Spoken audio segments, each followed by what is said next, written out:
La Voz del Archivo, un podcast del Archivo General de la Nación. En este espacio conocerás más sobre la labor de nuestra entidad, sus servicios y la importancia de los archivos en la preservación de la memoria del país. Bienvenidos. Este es un programa emitido en Radio UNAL, en el formato de la Memoria de la Nación y que hace parte del repositorio del podcast La Voz del Archivo.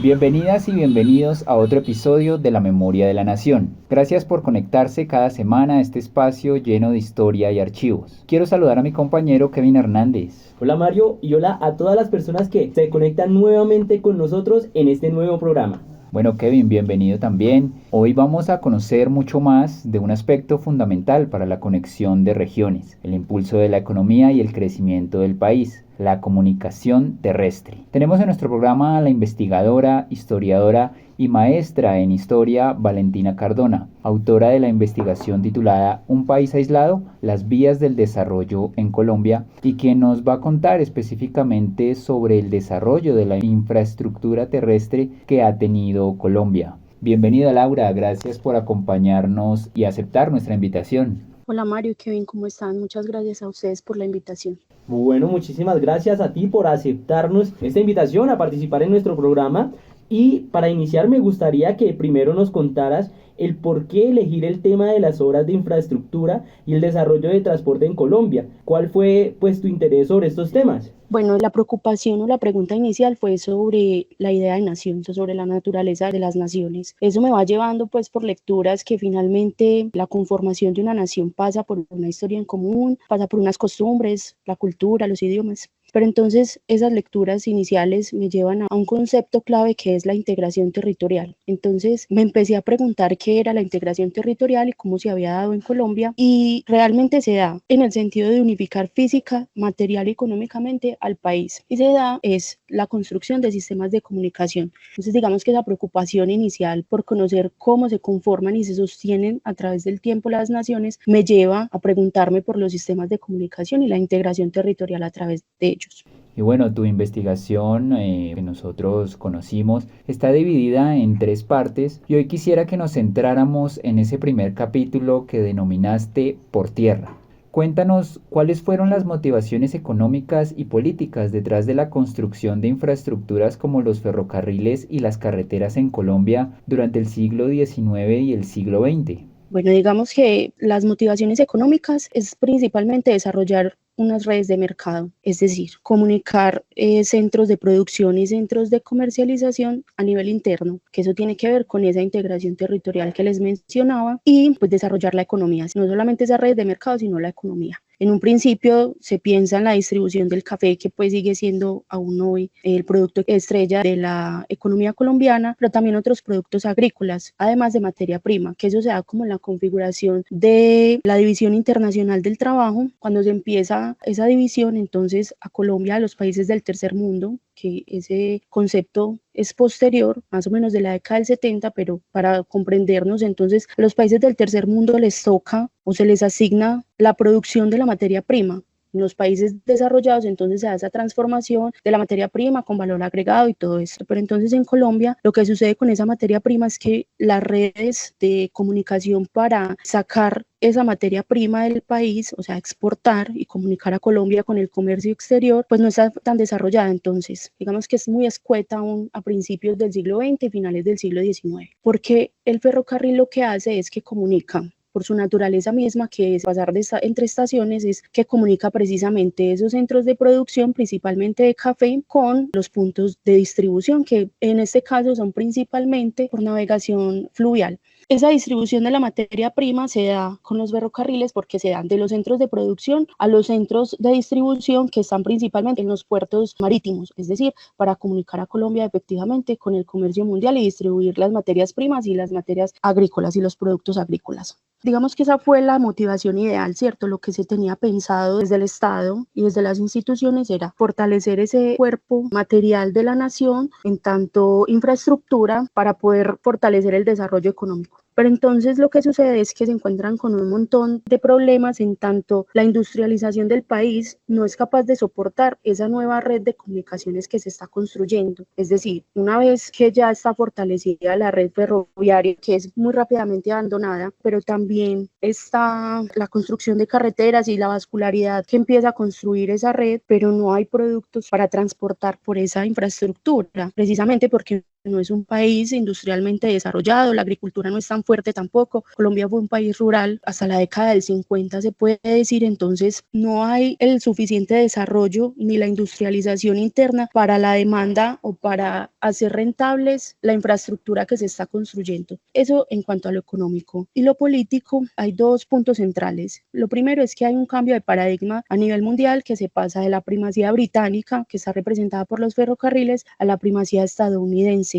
que está representado por los automóviles, la invención del motor de explosión y el fordismo, pues que ya es un proceso de ellos. Pero entonces empieza a dar ese cambio entre la primacía de uno con el otro y eso también se ve reflejado en el consumo que se hace de los productos o de lo que a ellos los representa. En este caso, pues son los ferrocarriles y los automóviles necesitan carreteras y caminos para poder moverse. Y a nivel nacional, lo que sucede es que los liberales, bueno, en la década de 1930, lo que pasa es que ganan los liberales hasta 1946, a eso se le conoce como la República Liberal. Antes de 1930 los conservadores habían gobernado unos 50 años, entonces cuando se da ese cambio también a nivel nacional, los liberales que llegan al poder en 1930 quieren diferenciarse de los conservadores que están más representados por las vías férreas, pues son ellos los que traen el ferrocarril y empiezan a construir las primeras vías, las primeras ferrovías, y los liberales entonces empiezan a construir carreteras también en un afán por diferenciarse de los conservadores. Ya que tocas el tema de liberales y conservadores, en este caso, al tomar el poder los liberales, ¿cómo influyó en este entonces la legislación en la planificación y ejecución de las obras de infraestructura terrestre en Colombia? Y también, pues, de qué manera se clasificaron las vías en nacionales o departamentales y cómo afectó esto la financiación de las obras. Digamos que la historiografía nacional lo que tiene en su discurso como más hegemónico es que el país no estaba conectado en ese momento. Pero cuando uno va a revisar la legislación, y es esa la que nos permite ver que no es tan así, digamos que sí hubo muchas dificultades en cuanto a por ejemplo, a la financiación. El país pues siempre ha tenido una crisis económica importante, pero aún así los legisladores y los líderes políticos de la época lograban efectivamente conseguir los recursos. Entonces, la legislación, digamos que fue un mecanismo para proyectar el desarrollo de la estructura vial en Colombia. Se expidieron leyes, decretos, ordenanzas, acuerdos, y a través de eso se proyectaban las obras, pero también se desarrollaban, también se organizaban en cuanto a los plazos de ejecución, a la responsabilidad de quien los tenía que construir, porque había una diferenciación entre las vías primarias, secundarias y terciarias, que son a su vez nacionales, departamentales y municipales. Entonces, dependiendo de la naturaleza de las vías, era pues responsabilidad de la nación, del departamento, del municipio ejecutarlas, no solamente en el desarrollo, sino también en su mantenimiento. Digamos que a través de la legislación se establecía esa responsabilidad, se estandarizaban las técnicas, porque sí había ingenieros, topógrafos y expertos en materia que determinaban cuál tenía que ser la amplitud de la vía, la inclinación de la vía, dependiendo pues de terreno por el que se estuviera pasando. Por la legislación también se ordenaban los recursos o se designaban los recursos. Podían ser nacionales, podían ser regionales, de inversión extranjera o privada. Entonces ahí es donde uno se encuentra con que esa designación de recursos iba muy ligada a lo que mencionaba antes, que son vías nacionales, departamentales y municipales. Por ejemplo, las nacionales, había 3 líneas troncales principales y unas transversales que comunicaban esas líneas troncales. Las líneas troncales iban del sur al norte del país, habían pues 3, oriente, occidente y central, que iban más o menos por la vía de las 3 cordilleras. Las departamentales ayudaban a comunicar municipios y a integrar pues cada uno de los departamentos, y las municipales, que eran pues intermunicipales, que comunicaban a las veredas con los centros municipales. Entonces digamos que ahí se iba tejiendo una vascularidad que permitía que efectivamente lo producido en el campo pudiera efectivamente salir a los centros de consumo y de distribución y distribuirse por toda la nación. Digamos que eso era lo que idealmente se quería. ¿Cómo se daba esto? Digamos que cada sección de carretera, por ejemplo, las carreteras troncales iban de sur a norte y eran carreteras que debían comunicar a todo el país, pero claramente cada una de sus partes pasaba por un departamento, que eran secciones, se conocen como secciones. Esas secciones, dependiendo de la legislación, se le asignaba su mantenimiento y construcción a los departamentos o a la nación. Y era un juego que era muy común que se hiciera, que los departamentos le dieran la responsabilidad a la nación y la nación le devolviera esa responsabilidad a los departamentos, porque no había como la liquidez suficiente para que cada uno se hiciera cargo del desarrollo, la ejecución y el mantenimiento de cada una de las vías, sino que se iban como turnando esa responsabilidad. Pues muy interesante lo que nos cuenta sobre esta clasificación de las vías nacionales y departamentales y bueno, todo este problema que hubo frente a la responsabilidad sobre su mantenimiento. Y bueno, me gustaría que ahora habláramos un poco sobre el tema de los ferrocarriles. ¿Cuáles fueron esas dificultades para construir precisamente estas líneas férreas en Colombia? Bueno, yo creo que se puede hablar como de tres grandes problemas. Primero, aunque no la más importante, es la geografía. También en lo general de la historiografía colombiana se ha hablado de la dificultad geográfica que representa como el terreno agreste del país, pero hay otro concepto que se llama posibilismo geográfico, y es que todos los grupos poblacionales tienen la capacidad de asumir los retos que les enfrenta como su medio. Entonces, en ese sentido, si bien hubo dificultades geográficas y topográficas y de ejecución de las obras, efectivamente las obras se construían. Digamos que esa es una dificultad, pero que era sorteada. Otra dificultad es el presupuesto, porque si bien la nación con todas las dificultades que son, pues la plata resultaba, hubo un montón de estrategias para poder que el dinero llegara y hubiera como los recursos para poder ejecutar, pero es una dificultad del presupuesto. Y lo otro, que yo creo que es el que más determinó el futuro de los ferrocarriles en Colombia, es la privatización. Cada uno de los ferrocarriles que había en el país pertenecía a una empresa privada. Esa empresa privada ejecutaba su ferrocarril que buscaba comunicar un punto con el otro. Eso tiene que construirse estaciones, tienen que construirse las vías férreas y tienen que importarse las locomotoras. Entonces cada una de esas empresas privadas hacía eso por sus propios medios. Entonces importaban su propia locomotora que tuviera la capacidad y la designación para el terreno en el que se estaba construyendo, pero hubo una dificultad que fue la que impidió que se construyera una red vial, una red ferroviaria integral. Había una diferencia en las paralelas de la vía. En unas partes había una diferencia de una yarda entre una paralela y la otra, y en otras partes había un metro, lo que hacía que fuera imposible que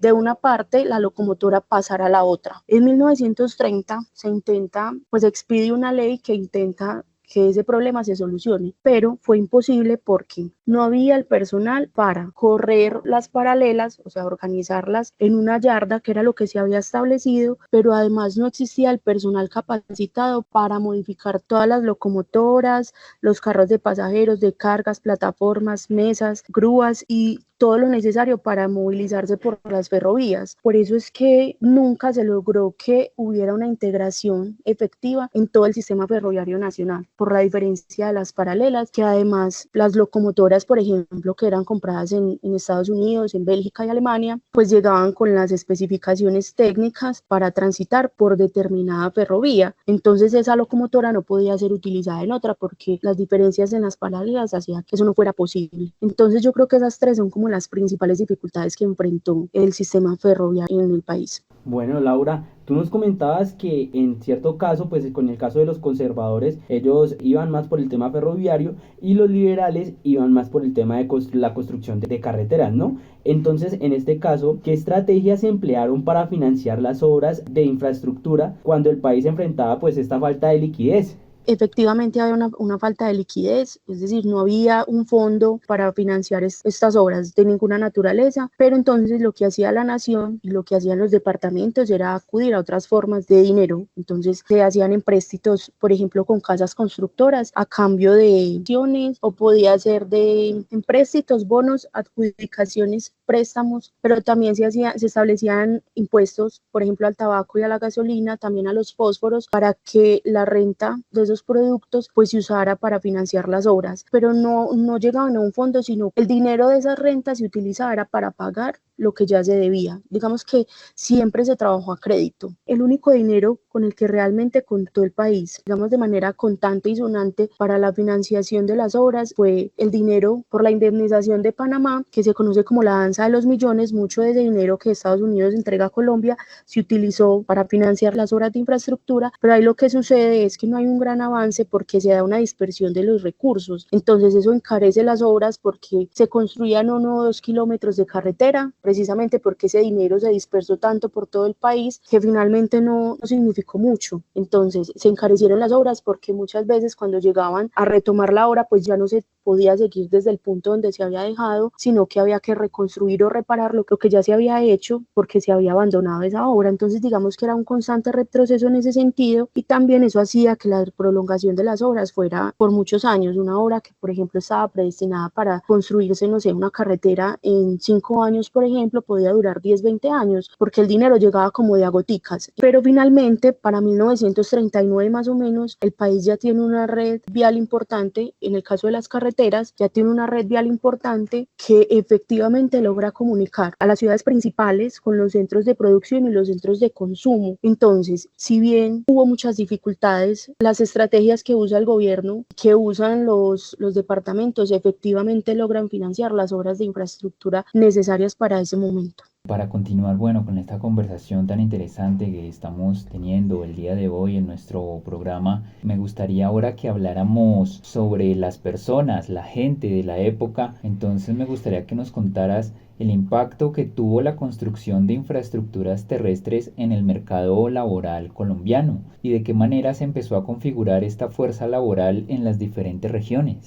El principal cambio es que se da un paso de campesinos a obreros o jornaleros, porque estas personas, las personas del campo, comienzan a desplazarse hacia las ciudades o hacia los lugares donde se están construyendo las obras, que en el caso de las carreteras pues era, digamos, abrir carreteras, pero en el caso de los ferrocarriles también era construir estaciones. Alrededor de las estaciones se crean centros de poblamiento e incluso se crean pueblos, y en el caso de las carreteras pues era donde fuera la carretera, ¿cierto? Se empieza a este paso de campesinos a jornaleros y ellos empiezan a depender pues de un salario. Entonces yo creo que ahí es como el primer cambio que se da en función de esto. También es que ese dinero que les entra por su jornal depende de los ritmos de las obras. Eran muy demorados, los dineros no llegaban cuando eran, entonces muchas veces se les debían a los meses de trabajo. Entonces eso empieza a cambiar como la dinámica también social y económica de los sujetos, y no era como que se pudieran devolver al campo a volver a producir agrícola, porque los tiempos de la agricultura no son inmediatos. Entonces no era como tan fácil decir, esto no resultó, me voy a devolver para mi finca, que sabemos que el problema de la tierra en Colombia pues es para hablar mucho más, pero entonces no era posible que eso sucediera porque ya eran otros ritmos y otros tiempos. Eso empieza a configurar otro problema, y es que como se le quitan estas manos al campo, ya no había la suficiente producción agrícola para poder alimentar ese sistema vial, que finalmente pues no es rentable. Por ejemplo, en el caso de los ferrocarriles, ellos empiezan en una decadencia, es porque no son realmente rentables. No hay una industria ni una capacidad productiva suficiente que les permita generar ganancias. Aquí vemos que hay como una correlación entre ese problema de la rentabilidad, pero al mismo tiempo como esas manos en el campo hacen falta. Yo creo que ahí se empieza a configurar como esa fuerza laboral. Ya después, en la época de la violencia, con toda la inmigración del campo a ciudad, empieza a configurar otras realidades de los obreros, pero inicialmente pues y ligado a la infraestructura vial es eso.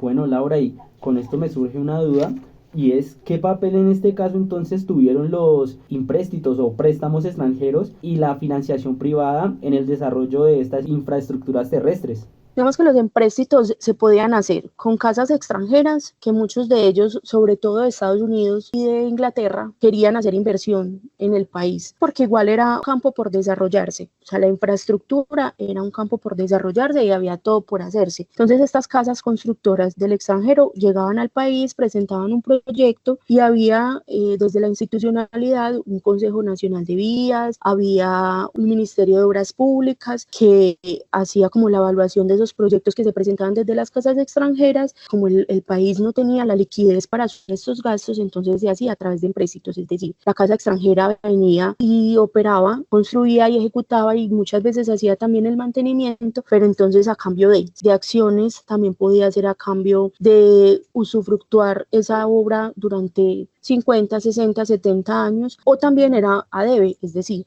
ustedes terminan la obra y la nación les paga. Pues en ese tiempo como de ejecución la nación recogía el dinero para poder pagar, pero eso tenía unos intereses y unas condiciones pues propias de cada contrato. También se otorgaban acciones y esos empréstitos también podían ser con personas, por ejemplo, no sé, una organización de comerciantes podía reunir un dinero, ejecutar una obra y la nación después le pagaba. Casi siempre sucedía de esa manera. También sucedía que la nación nunca devolvía el dinero, pero no era porque los comerciantes lo hicieran como una obra social, lo hacían porque había un interés económico de por medio, pero digamos que también era una forma de financiación que se hacía desde lo privado.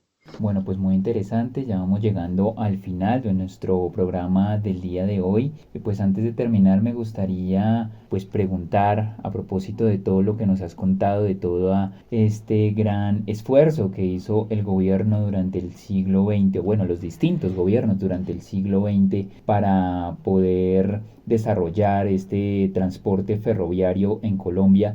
¿Tú por qué crees que este medio de transporte terminó siendo relegado en la actualidad frente a otras formas de movilidad, pues sobre todo el transporte por la carretera? Bueno, yo creo que ahí hay varios componentes. Primero, el cambio de paradigma, pues que ya lo mencioné, porque Estados Unidos con el desarrollo del Fordismo necesita un mercado donde distribuir los carros que está produciendo. Eso quiere decir que los países del tercer mundo tenemos que tener la infraestructura suficiente que soporte ese nuevo artefacto que va a llegar. Y se da también esa diferenciación entre liberales y conservadores que ya conversábamos, pero principalmente es que nunca se logró hacer esa integración de todo el sistema ferroviario nacional. Entonces eso no permite que haya una correlación entre las partes, porque las ferrovías necesitan transportar en un solo viaje grandes cantidades de mercancía para poder ser rentables, pero también sucedió que como no había una interconexión entre los diferentes ferrocarriles del país, había que hacer transbordo. Eso significa que esas grandes cantidades de mercancía tenían que ser pasadas de una locomotora a otra, lo que hacía que se encareciera mucho más el transporte, que se dañaran muchas de las mercancías. No podemos olvidar que la mayoría de las cosas que se transportaban eran materia prima o agrícola, quiere decir que eran productos perecederos que se dañaban porque se quedaban en las bodegas o a la intemperie esperando a que llegara la siguiente locomotora por ellas. Yo creo que ese es el principal, que no hubo una efectiva integración del sistema férreo nacional, por lo que ya comenté de la diferenciación en las paralelas que nunca logró solucionarse. Listo, Valentina. Bueno, pues muy interesante todo lo que nos has contado en este episodio del día de hoy. No me quiero ir sin antes agradecerte por haber aceptado nuestra invitación y participar en nuestro programa el día de hoy. Muchas gracias. No, muchas gracias a ustedes por la invitación. De esta manera llegamos al final de este episodio en la Memoria de la Nación, un programa realizado por el Archivo General de la Nación y transmitido a través de Radio UNAL. Muchas gracias a Valentina y nos escuchamos en un nuevo episodio. Hasta pronto.